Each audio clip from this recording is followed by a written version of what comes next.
What's up, my Mind Your Money business folks? It's me yet again with another video on today's stock market news. And as always, hopefully you're in the market and not trying to time the market because that is simply impossible to do. So what happened today? It says the Dow jumps, Nasdaq slides as Trump tax bill sails through Senate. So it looks like the tax bill got approved by the Senate. So what happened today in the stock market universe? It says U.S. stocks were mixed on Tuesday as President Trump's massive budget bill passed in the Senate, and Wall Street watched for progress on trade talk. The S&P 500 closed down 0.1%, pulling back from record close after finishing above 6,200 for the first time on Monday. The tech-heavy Nasdaq fell 0.7%. Tesla stock just sliding. It slid 5% as CEO Elon Musk feud with Trump flared up again. The Dow Jones Industrial Average rose about 1%, largely led by a pop in healthcare stocks, including United Healthcare, which rose 4.5%. So Senate lawmakers voted 50-50, with Vice President J.D. Vance breaking the tie to pass Trump's signature tax and spending bill, racing to meet the president's desired July 4th timeline or deadline. So the bill now goes back to the House, which will vote on the Senate's changes. Republicans wrangled over the bill's measures overnight, including one amendment that passed with strong bipartisan support, a strike down of the ban on state-level AI regulation. AI. So they also ended up slightly softening a phase-out of clean energy tax credit. Okay, another looming deadline has prompted the U.S. to scale back Trump's push for full-blown reciprocal deals with trading partners, the Financial Times reported. Instead, officials are racing to find narrower agreements before July 9th, when the president's sweeping reciprocal tariffs are set to resume.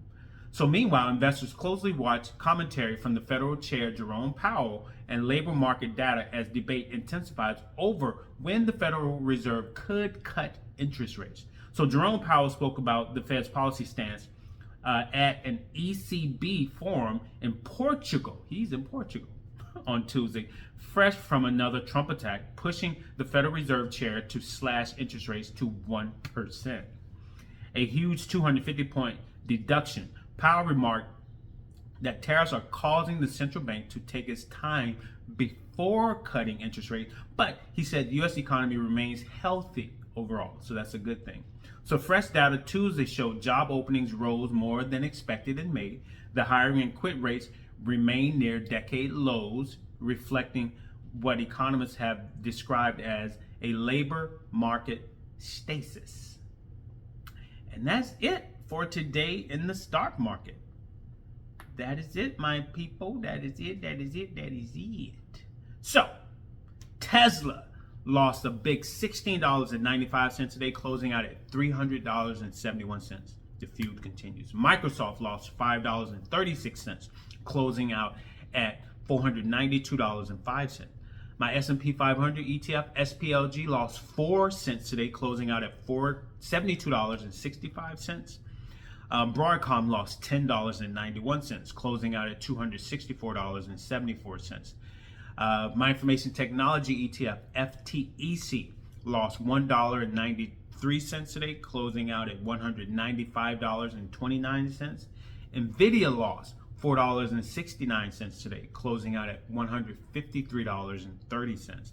Palantir lost $5.64 today, closing out at $130.68. Apple gained $2.65 today, closing out at $207.82 freaking cents. And that is it for the market news. Quick, fast, and easy.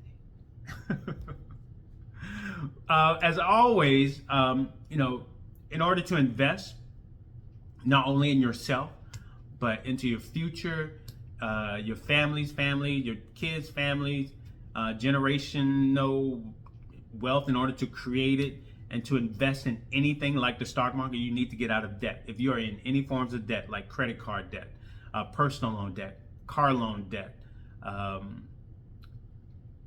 just any form of debt, you're holding yourself back. You are a slave to that debt. You have to pay that off before you can do anything for you, right? That debt is holding you back. So you need to get out of debt. In order to get out of debt, you need to create a plan, write the vision, make it plain. You get out of debt by creating a budget. And so you can start telling your money where to go, so you can stop trying to figure out where it went before the end of the month or at the end of the month. So creating a budget, you're allocating your money on where it needs to go, what it needs to attack. Create that plan, get out of debt. Once you get out of debt, it could take you a while depending upon how much debt you're in. Then after you get out of debt, you start investing 15% of your income into your retirement account. You start putting money away for your kids' college fund, funding your kids' college fund.